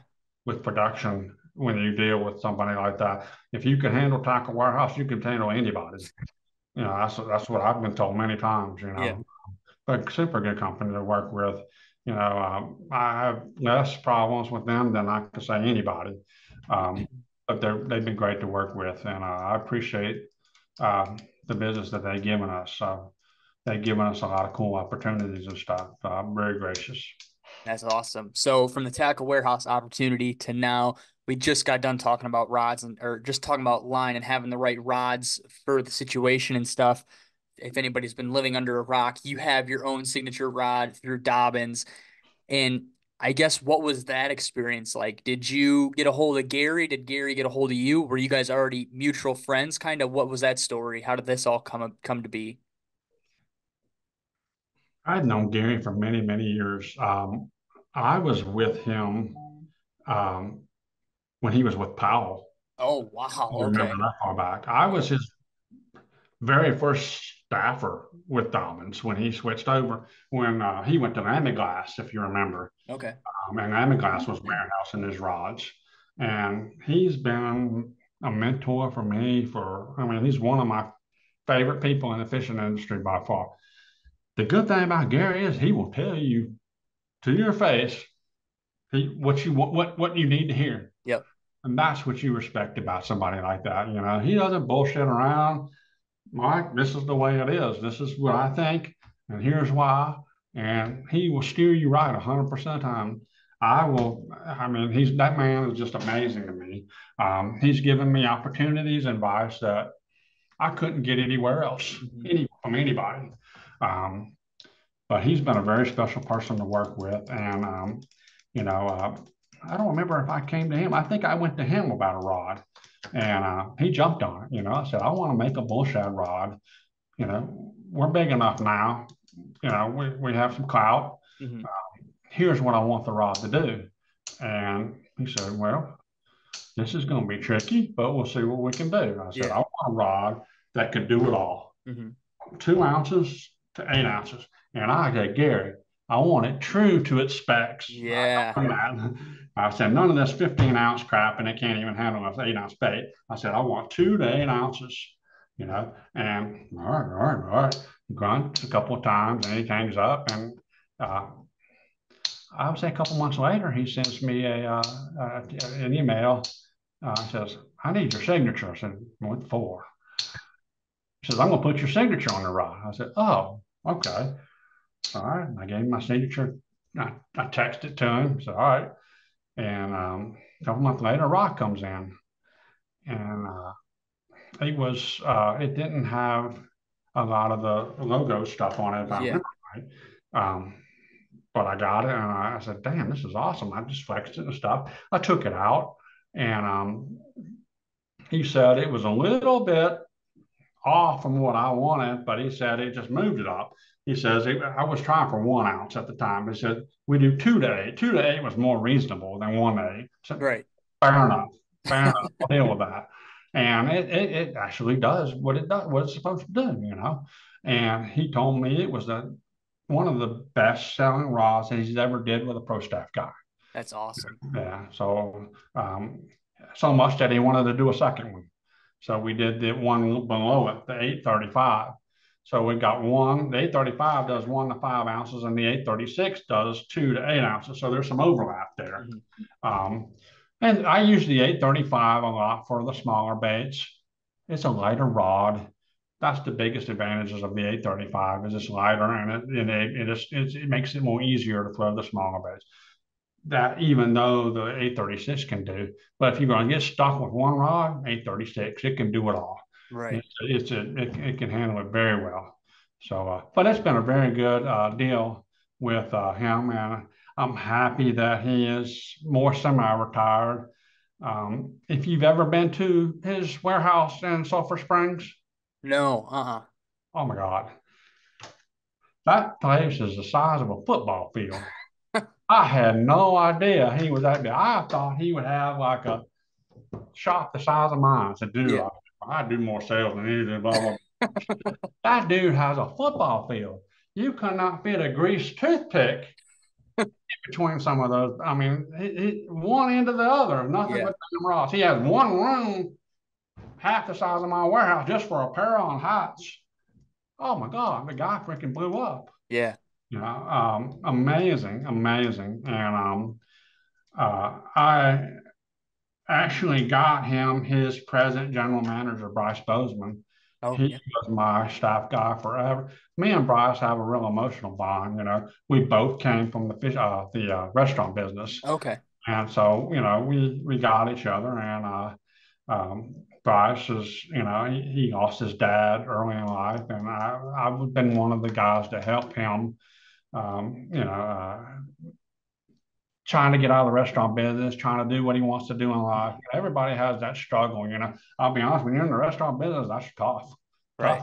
tough business to be in. You know, I said he wanted to be in the fishing industry. And I said, I know that restaurant managers are very, very durable people, very detail oriented people. And I said, Gary needs you. And I said, I talked to Gary, said, man, I don't need no damn general manager. I said, I'm sending him there. Be there. Yeah. Talk to him. You will like him, I promise you. Sure as hell enough, he hired him right then and there on That's the spot. awesome. And he's been a general manager for I mean, it's been 6, 7 years, I guess, 5, 6 years. I don't know how many times, but he's been Yeah. there. But and then he just got bought out by GSM. Yep. So it was actually weird making an order today and not being able to talk to Bryce and stuff. That, Right. hey, it's raw, damn it, you know. So I'm real happy for those guys. I'm really, really proud of them. That's awesome. Uh, So we we just talked about the Dobbins thing, and you brought up the GSM thing that recently happened. If you guys didn't know, GSM kind of took over for Gary, and Gary made a big post in the Dobbins group that they're keeping the crew in Sulphur Springs and they're doing everything like they normally would. You know, nothing's changing on there, and so you kind of underwent something pretty recently that yes, is kind of, I guess, muddy water to some people. They aren't really too familiar with what's going on. So if we could kind of talk about that, and you were actually, I'd sent Mike over some questions, and Mike's like, "Hey, can we fit this in there? Because I kind of want to talk about it and kind of explain it to people." So I guess just kind of explain what that whole situation is for people who are a little bit confused on what's going on for you. sure bit, sure bit. Um, as you guys know, I was with Ketchco for many years. We came with that baby Bullshad 5 years ago. Wow. Yeah, and the baby Bluegill and a lot of other little projects and stuff. Um, the baby Bullshad was one of the best selling top 3 of 5 selling SKUs for Dicks for Wow. the whole year, which is was huge. Hmm. It sold extremely well. Um, Several 100,000 baits sold. Um, and they ran into some problems with post COVID, as many other companies that rely on product from China. Yep. Long story short, we had COVID. We get laid off from work. Everybody gets, hey, work from home. What do they call it? What do they call that? Isolate. Where Uh, you're not mingling with people, yeah. Yeah. separate from everybody else. Well, what did everybody do? They went fishing, Hmm. right? So if you guys remember, shortly after that, Walmart was out of stock. Yeah. Dick's was out of stock. The pegs were bare. I mean, everywhere you went, they were out of stock. Hmm. I think the fishing industry gained, The ridiculous amount. 30% in licenses or something. I don't remember the number. It Yeah. was some astronomical number. So you had a huge influx of people into fishing and hunting Hmm. that actually screwed up the hunting industry a good bit Yeah. too, because they killed too many turkeys, way Right. more turkeys than they were supposed to kill, because everybody was social distancing. That was the word I'm looking for. Yeah. Yeah. Anyway, back to the fishing industry. So okay, now we don't have any product. Well, guess what? China closed down too. Hmm.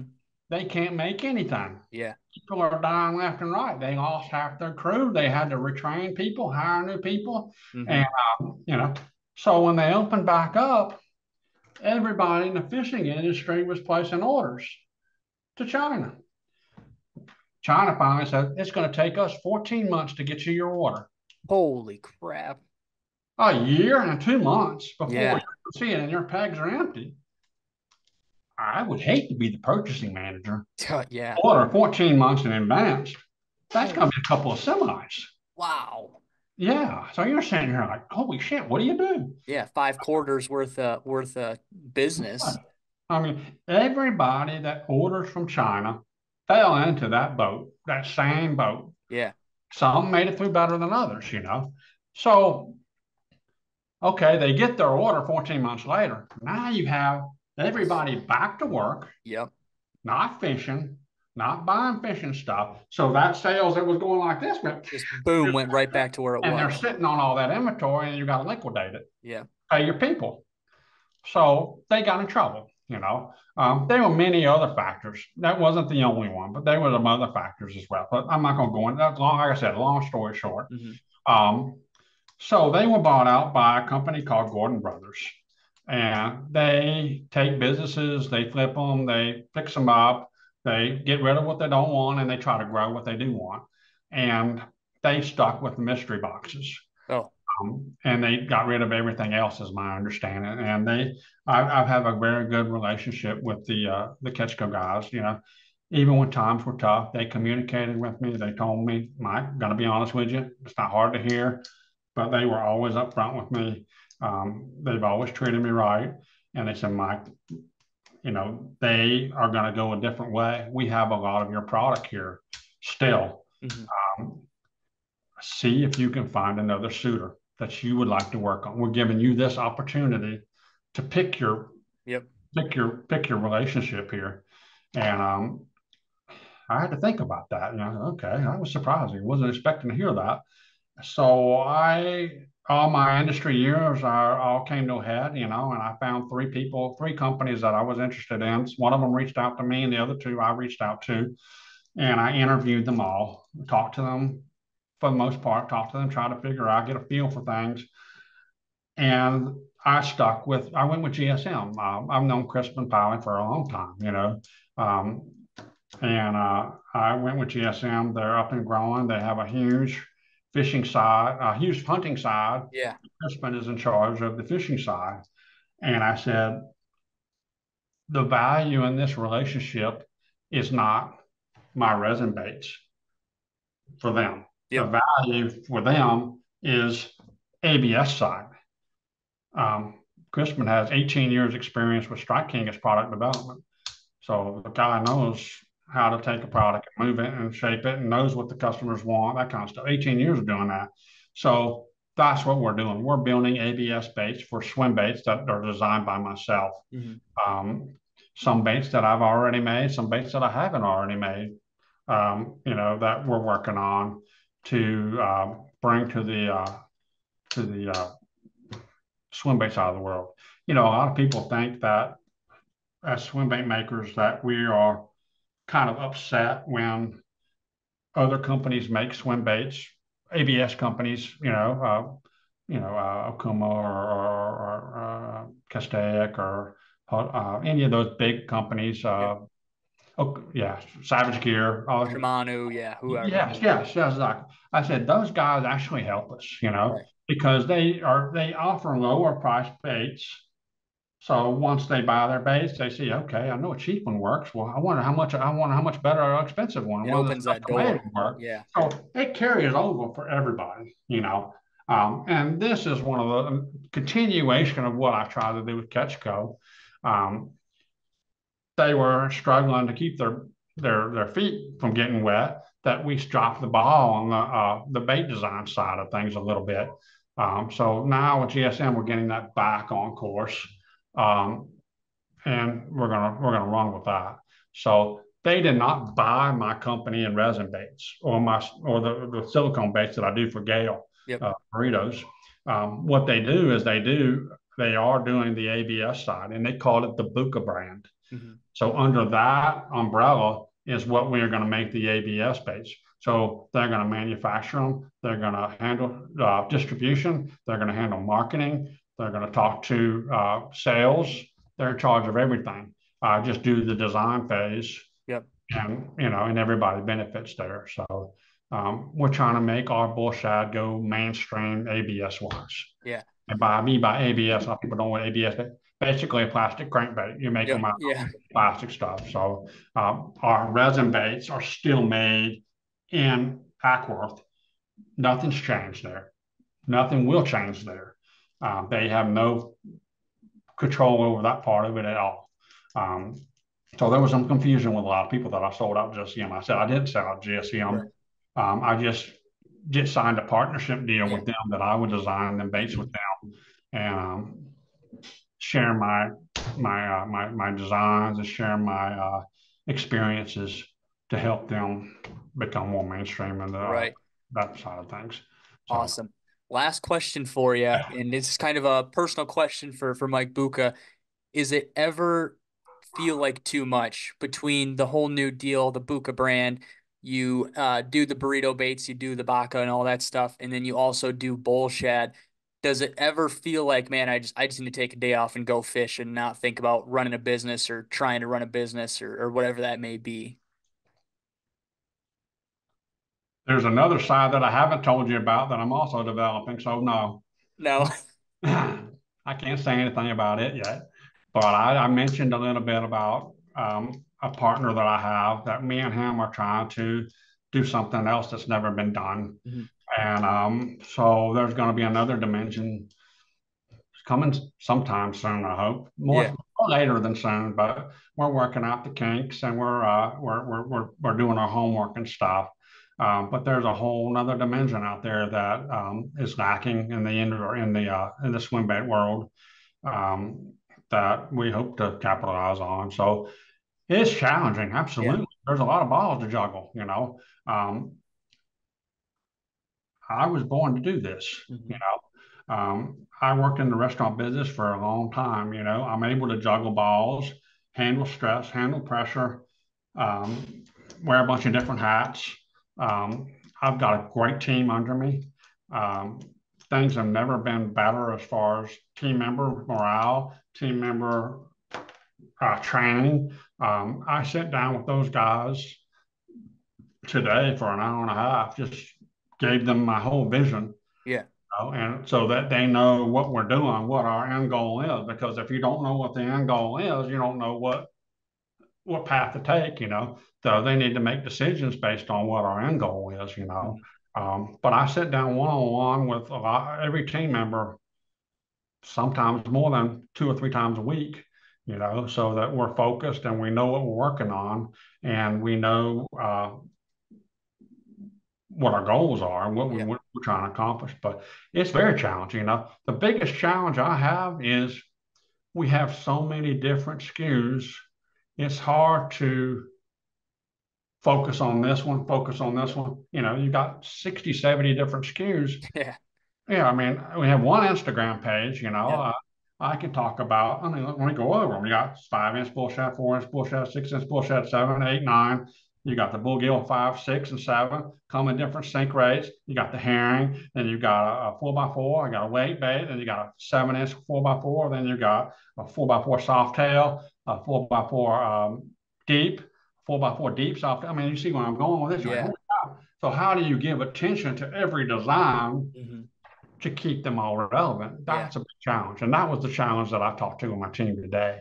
And but you have to take an approach and work smart and step back and analyze what you're doing. But it's extremely difficult. It's Right. extremely difficult. It gets production wise, it gets very difficult. I mean, you have 125 retailers that you service, and you have, we have anywhere in the neighborhood of 700 to 800 molds. That's Now, we're not crazy. working all 700, 800 at one time, but you have 70, 80 of glides, one size glide, 70, 80 of another one, Hmm. and then you have, 100 and something of the 6 inch. So you have more molds of the things that you use a lot of and less Yeah. molds of the things you don't, and then you got the burrito side, Yep. and then those, it's completely resinous silicone is like water and oil. Yeah. So yeah, it gets easier. I told my other general manager, I said, you look overwhelmed, and it sounds like a lot, and you cry a little bit, and after a couple of weeks, okay, this is easy. It's just like riding a bike. It gets easier. Doesn't mean you're doing the full job that you need to be doing, but it does get easier. Sometimes you have to have manpower in order to make baits. How much manpower you have depends on what the volume you want to achieve. Right. And then when you can't even get your OG baits out the door, you can't drop any more OG Yeah. baits, new baits. Yeah. It's very difficult to drop another bait. That's okay. Now I'm doing 63 balls. Hmm. I'm 64 balls. Yeah. I'm Somebody's 65 throwing balls. you, somebody's throwing you a new one every week. So that's exactly what's happening to us is we can't keep up with the production of all these baits. So what we do is we do them in drops. Yeah. We also, we probably need to do some more drops of some other baits that we don't make a lot of, but that's our solution for staying relevant. Hmm. Releasing new baits because you only we have so many molds up front, the floor is sagging, and we have it up in a loft. Yeah. Uh, that's crazy. I mean, it's a lot of weight up there. Yeah. You know, Bigger each mold takes about 30, $40 to make, as far as just the silicone cost Hmm. alone, Right. and not to mention the time. But uh, but that's the challenges that we have. We don't have China here. We make every single bait by hand, and we still try to act like Amazon. We try to have back stock of everything, Yeah. but we also have retailers, and then we may be opening the storefront back up again. Mm. So it's a lot, man. Yeah. It's a lot. But I've always tell my team, and I always say this, it says it's kind of like social media, TikTok, Facebook, Instagram. It's the sum of the parts that make it work. Hmm. It's not one general thing. Yeah. It's everything coming by together to make a complete picture. Yeah. Yeah. And you kind of look at it like it's it's fun to be busy. It gives you something to do. It gives you a purpose. If you only had 3 orders rolling a week, it wouldn't really feel like you're doing it full time, or you wouldn't you it'd be leaving you wanting more. I tell you what, it's a pain in the ass sometimes to come home from work and sit down for 4 or 5 hours and work on the magazine. But when guys are posting pictures of them or posting about them and talking about articles, it's like, man, it's worth it. It's a lot of fun. It's fun to see people enjoy your work. And I mean, I'm sure for you guys, your team and you, it's awesome to see somebody post an 11 pounder on the 8 inch or on the trick shad or on the 4x4 or whatever. It just it makes that hard work a little bit sweeter and a little bit more swallowable, I guess. Yes, sir. I made the comment a while ago, it's easy to make one bait. Yeah. Whole different story to make hundreds of baits, Yeah. thousands of baits. It's even harder to sell a Yeah. hundred and thousands of baits. Hmm. So you gotta sell you gotta step there, Yep. It's great if you can make one, but you gotta make hundreds and then you gotta sell them. Because if Yeah. you don't sell them, you can't keep the doors open. Yep.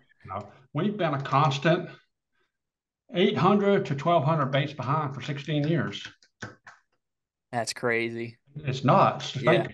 about that, constant. And we try to do drops as well, Yep. We just, we have to do that. We have to stay relevant because if you sit there and just do OGs over and over and over and over again, you haven't changed. Yeah. And You then haven't given somebody else another taste or another yep. grab of something. And then you got to think about during show season in the early winter or late winter, I guess, early new year. You guys are going. I mean, at one point in time, there was 3, 4 weeks you weren't home. You had said you were just stopping home to pick up a new crate of baits, take it to the next place. And I mean, for anybody who's never been to a show, the Bullshad stand has multiple cases of baits, and they're all sitting in there, super nice, sitting on top of each other. You guys fit a lot of baits in a small amount of area, and you'll walk by 1 hour and you'll see the whole table filled by, and you'll walk by another hour and you're like, oh man, I don't know if Mike's selling that many baits, and he's selling that many baits. They just got more baits to fill fill the case up.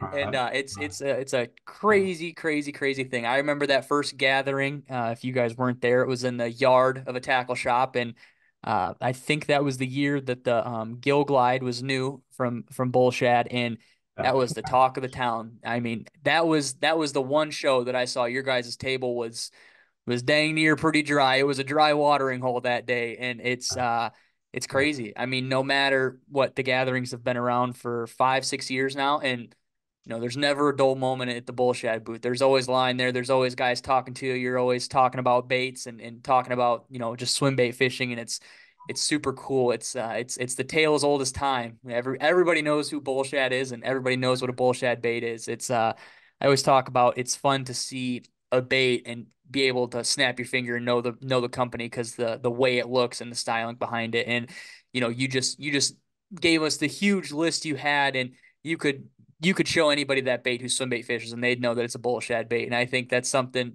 pretty unique and pretty badass behind that. Thank you. I mean, we were one of the very first ones to do shows here in the East, Yeah. And it's funny now, everybody's doing them, Yeah. the Classic is full, New England Expo's blown up, even a lot of the other shows, we still have two or three more vendors than we normally have for Right. years and years and years. I did them by myself. Yeah. And they're a lot of work, I mean, we do average about 8 or 9 shows a year. Um, they're work. You basically start July Yeah. and you pick at it Hmm. the whole time, And but I enjoy doing the shows. It gives me an opportunity to talk to the customers, to get feedback from them, um, to get a vibe of the area. Yep. You'll be amazed how certain regions and stuff. Look at trends and that kind of stuff. But the main thing is boots on the ground, Hmm. and people just want to see you. They want to be able to put a face to your baits or a name, not instead of just a name to your baits. Um, and I love this industry. I enjoy talking to people. And, I encourage anybody that has any questions about our baits to email us. I try to get to every single freaking one of them. But all I ask is that you not ask open-ended questions. If you have a specific question, ask Right. it. How do you fish it? Oof, that's a brutal one. So I Yeah. have videos for some of those. I just send them the video. So if you have certain questions, be specific. Give me your situation, and I can help you that way. Hmm. But I enjoy the shows. It's a very special time of year for us to meet new people and meet our customers and stuff. Yeah. Yeah. I will say I see guys walking around at shows, the Richmond show a couple of years ago. There was guys walking around with 3, 4, 5 Bullshad baits bags in their hand.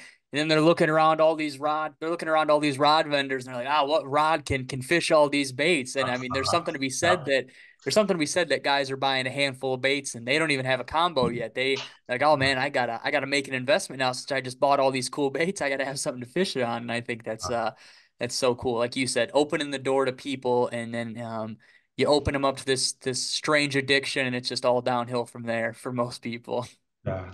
Very cool. Very cool. Oh, that's awesome, Mike. Well, Mike, I want to thank you for coming on. We were talking about this. Like I said, we wrote that magazine article, and that was some of the stuff we talked about in this one, but we kind of went an inch wide and a mile deep this time. I asked you a couple questions, and we just kind of stewed on those, and we got a lot of cool answers and stuff. And I feel like I don't know. It's always fun to talk to bait builders, especially guys who aren't necessarily do podcasts and stuff. So talking to guys like you, talking to guys like Kevin from KGB, it's fun because people don't know the answers to these questions unless they've talked to you or you've posted about it on Instagram or Facebook or shows or whatever. I mean, this is a whole new learning experience behind Bullshad. Everybody knows the Bullshad logo, but not everybody knows the story behind the logo and what it may be. So I appreciate you taking some time out of your Tuesday evening to come talk to us about that.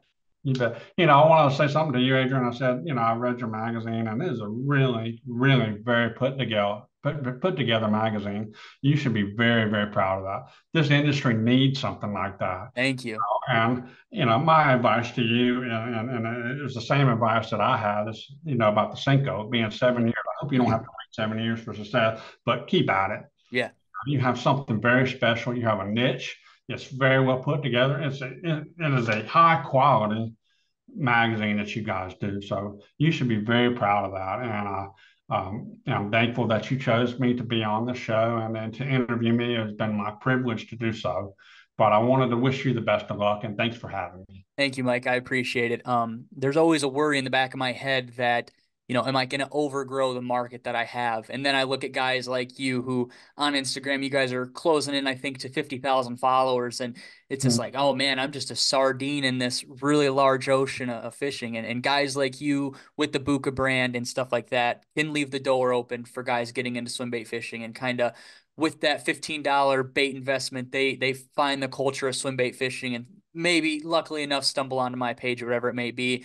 And while there's guys like you pushing the envelope, it's always gonna feed down to the smaller guys. And I just think that it's so awesome. And I know I speak for a lot of people. I appreciate everything you do for the swim bait community. I appreciate scrolling through posts when guys have bait questions or guys have just fishing questions in general on Universe.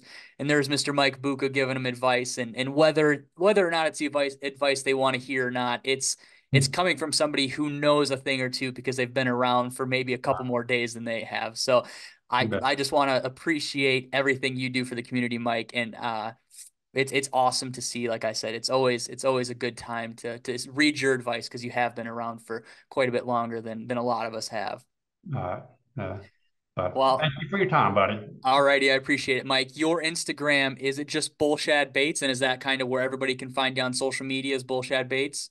Yes, bullshot underscore baits, Okay. bullshot underscore swim baits, I think it Okay. was. Perfect. And then Perfect. the website is bullshot.com. Perfect. And as always, I will put all the Bullshad and all of Mike's stuff in the show notes. You guys go follow him if for some reason you're not already. And again, I want to thank you guys for listening. I hope you enjoyed the episode. And Mike, again, thank you for coming on. It was an awesome episode, and I hope everybody listening enjoyed it. And we'll talk to you guys next time. See you guys.